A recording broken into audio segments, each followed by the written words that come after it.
Welcome, everyone. My name is Tanisha Williams, and I am an attorney here at the NAACP Legal Defense Fund's Thurgood Marshall Institute. Specifically, I work in our Prepare to Vote and Voting Rights Defender projects and really zooming in recently on the redistricting process. We are so glad that you are able to join us today as you come into the Facebook page or join this live feed. We ask that you just drop in the chat where you're from, why you decided to join today. Why does redistricting matter to you?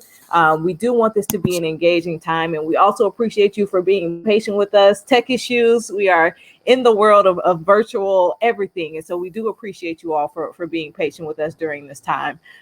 Again, Tanisha Williams, make sure you drop your name in the chat. Today we have with us some of my amazing colleagues from the NAACP Legal Defense Fund, and today we're going to discuss redistricting and reapportionment. We're going to give an overview of both of these concepts, why they matter, why are they important, why you should get involved in this process. And again, we do want this to be a space where you can ask us questions, a space where you can take action also. And so throughout this time, we will be dropping in the chat some links to different pages, some pledges that we have going on. But without further ado, I am going to introduce our guest for today. First, we have Brielle Morton. Brielle Morton is a trainer with the Prepare to Vote and Voting Rights Defender projects here at the Thurgood Marshall Institute. And I'm going to shoot it over to Catherine. Catherine is a redistricting counsel at NAACP Legal Defense Fund. And Stuart is the manager of the redistricting project here at the NAACP Legal Defense Fund. And we are so glad and excited to have them on with us today. So without further ado, we know you want some questions answered. And so we're going to go ahead and start that process. So we're going to kick it over to Brielle first. Brielle, can you tell us what the redistricting and reapportionment processes are? What is that? When does it happen, and who draws those lines? Yes, definitely. So, as we know, every 10 years we do the census. People go around and they count how many people live in each area. And part of the reason that we do this is to make sure that we are equally representing everyone. We are equally giving out resources to different areas with more people, or making sure there's enough representatives for each person in the entire United States. And so the reapportionment process looks at the population changes across states every 10 years and then reallocates the 435 congressional representatives that we have to each of the states accordingly. And so if one state is increasing in population while another is decreasing in population, about relatively the same, then the first state is going to get another representative while the other might lose one.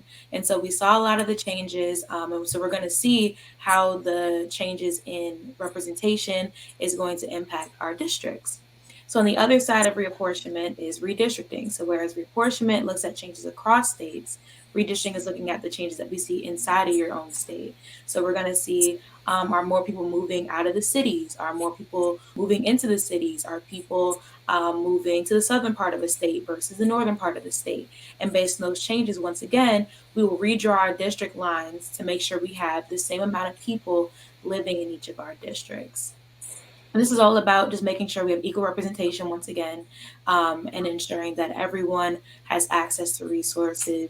And ultimately, it determines who will be making decisions together. Based on your district lines, it will say who your community is that you're going to be voting on elected officials with. It's going to say who do you have to work with to get things done, to fix your potholes, address education, policing, whatever else it might be. It's going to be determined based on what district you live in. Yes, equal representation. Thank you, Brielle, for that. Stuart, can you tell us what LDF's goals for the redistricting process? What are the goals for the redistricting process? Absolutely. LDF's goals are quite simple. LDF is working to empower communities to play an active role in the redistricting process, and that's part of the reason that we're here today, is to help all of the folks out there learn how they can participate. And we want to make sure that Black Americans are fairly represented at all levels of government so that their voices are heard and the needs and concerns of their communities are seen as important by their elected representatives, and that those needs and concerns are met. Love it. So I'm going to throw it over to you, Catherine. History matters and context matters. So when we think about the redistricting process, can you talk about the history of redistricting in this country? Why does it matter? What does it impact, or who does it impact? Thanks, Tanisha. I'm super excited to be here to talk about the history of redistricting. It's going to be a little bit wonky, but bear with me.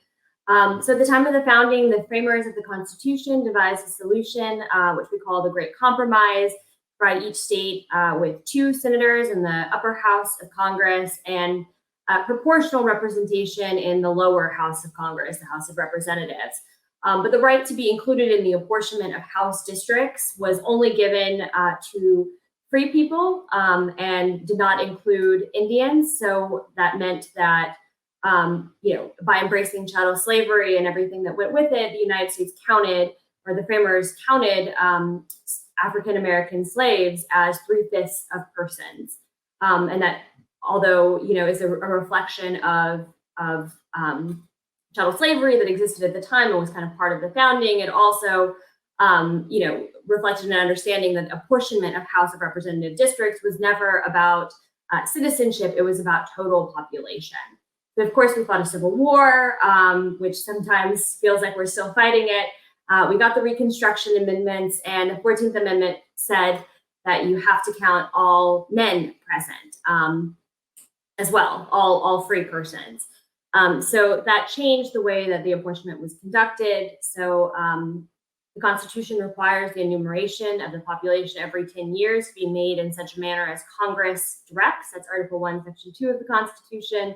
And in the Census Act, Congress delegated to the Secretary of Commerce the responsibility for actually undertaking the decennial census in a form and a content that the Department of Commerce, Secretary of Commerce, determines. So the Secretary is aided by the Census Bureau, which is a statistical agency in the Department of Commerce. And the reason why this is so important is because federal funds and the actual electoral districts that people are represented by are determined by the redistricting and the reapportionment process. And both political parties have used the redrawing of electoral lines and to hinder Black and brown voters from electing candidates of their choice throughout history, often explicitly, but equally often through the lens of partisanship. So redistricting, because elections are about more than just the right to vote and the act of voting, it's about political representation, it's access to decision makers and control points over every aspect of public life, from school boards to city councils to delegates in the U.S. House of Representatives. It also means for generations of Americans potentially seeing themselves reflected and representative in what is supposed to be a representative democracy. Absolutely. So you hit on so many different points there, right? Like everything from really thinking about this through a generational lens, like what is at stake? What is at the table? If we don't set the table now, what happens to communities later? Federal funds for communities, ensuring that our communities have access to people who will represent them and who have their interests in mind. And so you talked a lot about Congress and the power of Congress. And so when you think about that, Stuart, I'm going to toss it over to you now. And especially in light of what's been happening with voting here in this country and what happened yesterday, can you talk a little bit more about the Voting Rights Act and how it relates to reapportionment and redistricting? Absolutely. So there are 2 parts of the Voting Rights Act that impact redistricting directly, and those are Section 2 of the Voting Rights Act and Section 5. Now, historically, Section 5 played the bigger role of the 2. Section 5 applies to certain states and localities with a history of discrimination, mostly in the South, but also other parts of the country. Parts of New York and California were covered. And Section 5 requires those parts of the country, those jurisdictions, to run any changes to their voting laws or rules or procedures by the Justice Department's Civil Rights Division before they can put them into effect. So that includes redistricting plans. And so every time one of these covered jurisdictions came up with a new redistricting plan after the census, they had to send it to the Justice Department for approval. And the Justice Department would review and make sure the plan didn't have a negative effect on the ability of voters of color to participate in the democratic process. And if the Justice Department objected to the plan, which happened quite frequently, the state or local jurisdiction couldn't use it, and they would have to start over again and draw a new map. Unfortunately, as many people know, that in 2013, the Supreme Court struck down the part of the Voting Rights Act that said which states and counties were covered by the pre-clearance requirement. And so that means Section 5 is no longer in effect. And Tanisha referenced what happened yesterday. That was the passage of the John Lewis Voting Rights Advancement Act by the House. And that act will fix this problem that was created by the Supreme Court in the Shelby County case in 2013, among other things, other fixes. But for now, there's no Voting Rights Act review of state and local redistricting plans. But that leaves Section 2, which still does apply, and Section 2 prohibits any standards, practices, or procedures, that's what the words in the statute, that result in denial or abridgment of the right of any citizen of the United States to vote on account of race or color. So that restriction applies to things like voter ID, but also to redistricting. And Section 2, with respect to redistricting, Section 2 prohibits plans that have the effect of diluting the votes of voters of color. So dilution is when a redistricting plan is structured in a way that prevents voters of color from having the same opportunity to elect their preferred candidates as other voters. And that can occur in a number of ways. Voters can be packed into one or a few districts so that they can elect candidates in that district, but they're not enough in any other part of the jurisdiction to have an influence on the outcome of elections. And that can restrict the amount of representation that voters of color have in whatever the elected body is, whether it's the House of Representatives or the state legislature or a local county commission or city council. Voters of color can also be cracked, meaning that they are split across districts so they have no ability to influence elections in any of the districts. Or they can, jurisdiction can require that some or all of the representatives are elected at large. And that means that everyone in the city or in the county, and in some cases in the state, gets to vote for every elected official on that particular legislative body. And that prevents a minority population from electing anyone because they can't influence any of those elections when they're voting along with everybody else in the whole jurisdiction for every representative. And the Voting Rights Act prohibits those kinds of strategies if they reduce the political power of communities of color in situations where another plan could allow those communities to have a meaningful opportunity to elect a candidate that community prefers. And quickly, other federal rules that apply to the redistricting process, mainly it's the Constitution. So the Constitution, the Equal Protection Clause prohibits racial gerrymandering. That's drawing districts where race is the primary motivator for how the district is drawn instead of more traditional criteria. So that's, we've seen that. We see that a lot in some of the districts. They get struck down when states do that. And so the Constitution still is a backstop for some of the worst kinds of discriminatory redistricting practices. And I'll throw it back to you, Tanisha. Wow, Stuart, so much of this is wrapped into legislation, is wrapped into Section 2 and Section 5. And so this concepts may seem like really, really broad. And so what I want to do is take some time to zoom in on all right, Catherine has talked about federal funds. Stuart has talked about Section 5. What does this mean for everyday people? How does this show up in my community? How does this show up in my neighborhood? And so one thing that is mentioned often when discussing redistricting is gerrymandering. So Brielle, can you tell us what is gerrymandering and how does it show up in redistricting? What is prison-based gerrymandering?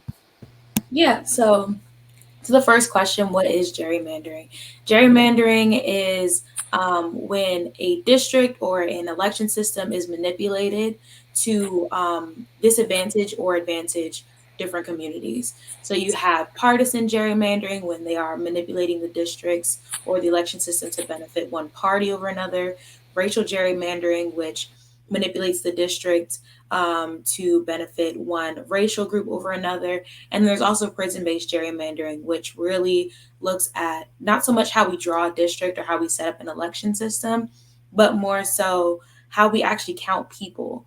And so what happens with gerrymandering, or in bad cases of gerrymandering, is vote dilution. Vote dilution is when people's voices are essentially like pushed down. There's really no way for you to really get your voice heard because they separated you from the person who lives right next door. They have split college campuses like North Carolina A&T University, or Prairie View A&M University, or schools in the AUC, where they now have to go to 2, 3, 4, 5 different representatives just to address one area. And so all of these things can determine which issues get prioritized by the people who have power in our elected officials. You can live in a neighborhood that is very different from the rest of the district that you're a part of. And every time you try to get your pothole fixed, or you try to get more funding for your schools, or you try to get anything done, the fact that you are outnumbered by a group of people who have completely different interests from you will keep your issues from being unheard. And so it really is at the core of everything we do as organizers, as activists, as community members, is determining what is the space that we're working in? Who are we working with to get things done? And are we going to be listened to at all? And so to tie back to what Catherine brought up earlier about the 3/5 compromise, a time where Black Americans, Black people were counted as less than a person, as 3/5 of a person, we still see the legacy of that today. And that's what we see in prison-based gerrymandering. So what happens with prison-based gerrymandering is states have the choice, if they're going to count people who are in prisons, incarcerated people, where the prison is located or where they're actually from. And the difference between those two places usually is the demographics and the population. Prisons are usually located in rural areas with smaller populations and often white areas, whereas because of mass incarceration, a lot of the people who are incarcerated are coming from Black and brown communities, and they're coming from urban areas that tend to have lower income. And so what happens is states that choose to count incarcerated people where the prison is located in these rural white areas are allowing these other areas to use their bodies to increase their own population count and make it look like there's more people living there. So they get more representation, they get more resources, and these are all things that people who are incarcerated are not accessing. More often than not, people who are in jail or in prison cannot vote. They're not getting COVID relief funds, for example, that is coming in based on population. And so on the flip side of it, the place that they're coming from, the urban areas, the Black and brown communities that their families are living in, are losing out on resources that they need. They're losing out on representation that they need. And it's essentially just making a really, really bad situation even worse for everybody involved. And so it really is the same 3/5 compromise, just with a different name and a different system to really have the same outcome of taking away power and resources and needs from Black and brown communities. So there's a lot of different ways to tackle these kind of issues. For one, educating people about them, letting people know what's going on, having the conversation so people know and are aware of it. But also, a lot of state legislatures every year will see bills that are fighting against prison-based gerrymandering to ban it. Organizing with your community members, figuring out who's in your community for both taking on gerrymandering issues that are more about the lines, ones that are about the election system like at large, or prison-based gerrymandering issues, and really collaborating with the people that are in your community to figure out what the problems are, what things you want to be addressed, and showing up at hearings, being involved in map making, showing up for bill hearings when legislative sessions roll back around again for prison-based gerrymanders. There's lots of things that we can do, but it really is affecting our day-to-day.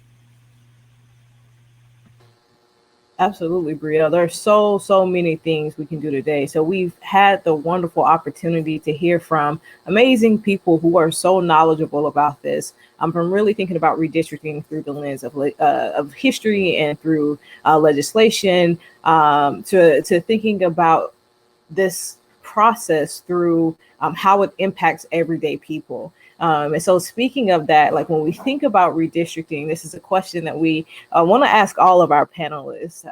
Why does redistricting matter to you? Like, why this work? Why show up in this space and in this way? Why does it matter? Bree, you just talk, Bria. We'll kick it over to Catherine. Why does redistricting matter to you? And then we'll get it to Stuart and Brio.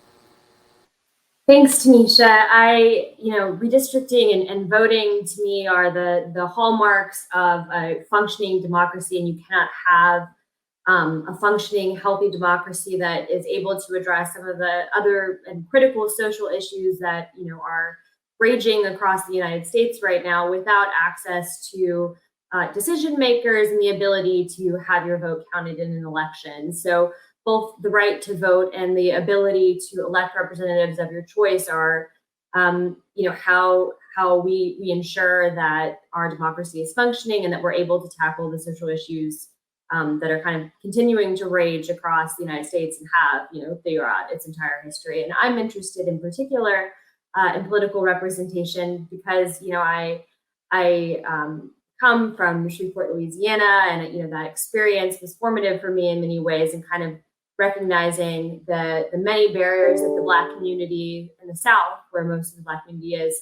really truly experience in all aspects of life, from public health to education, access to quality education, access to healthcare, access to primary healthcare, mental health, childcare, all of the ways in which you want a social structure to benefit you. It doesn't, particularly for Black communities. And so for me, redistricting is a way to even that score just a little bit.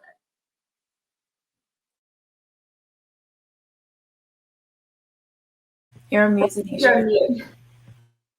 I said I was going to get a shirt that says "You're on mute" because these are the times we live in, y'all. I said yes for even representation, and also what you said about being in the South. When we think about the South, and that's where PCV-BRD, our work is in the South: Alabama, Louisiana, South Carolina, Mississippi, Georgia, Florida, Texas.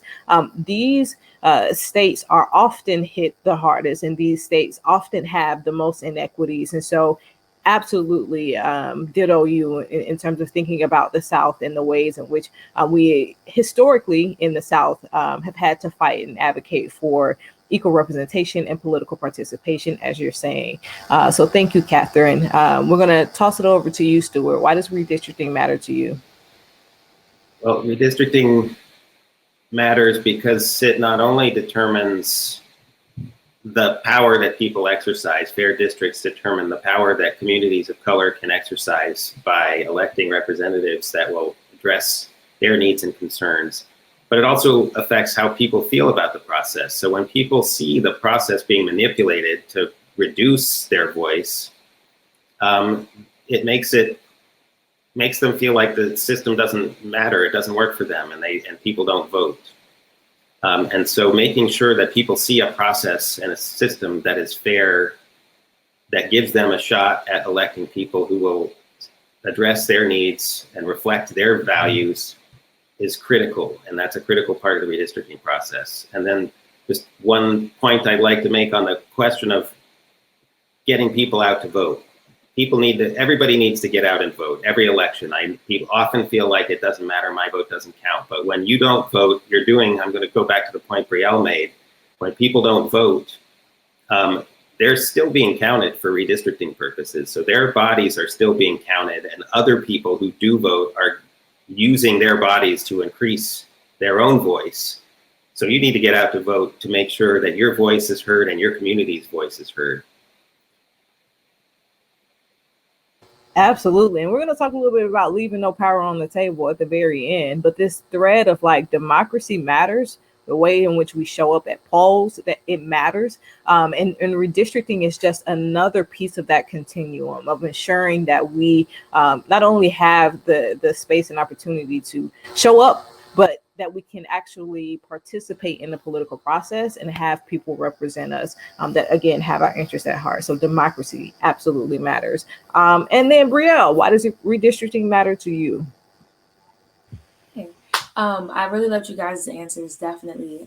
For me, at the core of everything I want to do is I want to work towards Black liberation. And everything that we want to happen, everything that we want changed, everything that we want done to free us, at our core, we're going to need to be able to come together on those things. We're going to need to be able to have leverage for when we organize and when we do different kinds of work to try to get our voices heard. And if our district lines are in a way where we're not able to come together because they split us up, or we're placed in a situation where we're kind of in the corner and nobody really cares what we have to say, it makes it a lot harder for everything that we do. Watered down votes and bad districts and unfair systems really waters down our impact when we do organize and when we do advocate and when we fight for ourselves. And even from personal experience, I'm from Prince George's County, Maryland, PG County, and I live at the southernmost part of the county where our district is a combination of that small little sliver of PG County, which is a very Black area, combined with a whole nother county that's not Black at all. And so what we've seen as a result is the officials and the community at large that we are a part of has made decisions to put 5 different power plants just in my town. And they're not in other parts of our district. They're not in other areas. And Prince George's County is known for having huge air issues and other things like that. And part of the reason why my town specifically has so many power plants is because we were a Black community submerged in a larger community that did not care about our interests. And so we ended up getting the short end of the stick because 1, we're separated from the rest of our own people. And 2, we were put with people who did not care and were able to use our land, our environment, our neighborhood to for their own gain without dealing with any of the environmental pollution or any of the other health crises that came as a result. So that's something I experienced in my own life. And I'm sure there's hundreds and thousands of stories all across the country of different communities experiencing similar things. So I really think that redistricting needs to be a major focus so that we can tackle those issues at the core and at the root of it, and not just only getting to the leaves. Yes, let's get to the root. I just want to thank all of you all so much for joining, for the knowledge that you dropped. We are nearing the end of our time together. But I did want to mention, we've talked a lot about what the redistricting process is, what the reapportionment process is, why it matters, what's the history. But we wanted to make sure you can take action as well. Like, what can you do right now to take action on this? And so one thing is we have a pledge. It's called We Draw the Line. And so we are going to make sure that we drop a link into the chat. But there are 5 things you can do. 1, take a training. We are offering trainings. We want to make sure, again, that you are equipped with all the tools and resources you need to continue this work and continue this fight. So we're going to drop that in the chat. The second thing is engage 5 friends. This is just the very first episode of We Draw the Line Wednesdays, y'all. We'll be back for at least another 9-10 Wednesdays. And so we want to make sure you're engaging people, have them join us. Throw a watch party, get some popcorn. They're only 30 to 35 minutes, but it is knowledge that we are wanting to make sure you have. And so please make sure you engage 5 friends. The third thing is share your story. Brielle just shared her story about how the redistricting process impacted PG County, how her community specifically has been impacted by this larger community that's looped in. And so we eventually want to hear your story. Why does redistricting matter to you? We want you to use your voice, call your legislators, email your legislators, take action on this. And then the 5th thing we want you to do is join in the map drawing process. So depending on what state you're in, there is software that you can use. There are organizations who are working on community mapping. There's so much that you can do. And so we will drop that link to this pledge in the chat. Make sure you sign up. And then next week, we're going to dive into redistricting, protecting communities in Florida specifically. So if you are from Florida, visited Florida, have friends or family in Florida, please make sure you join us next Wednesday at 6 p.m. to talk about the redistricting process in Florida and how you can help protect your community. And redistricting is generational. We've heard that. Our president and council often says that we have to make sure we leave no power on the table. So when we think about the redistricting process, when we think about what Stuart said in terms of making sure you show up to vote at every single election, you have power. You and your community have a voice in drawing these lines and a right to be involved in the map drawing process. There are also hearings taking place in some of our states. And so please follow us on Twitter, follow us here on Facebook. Come back, see us again, and make sure that you join us next week and the weeks after that. We're going to talk about communities of interest following that, and we're going to hit a different state after that. So we look forward to seeing you again. My name is Tanisha Williams.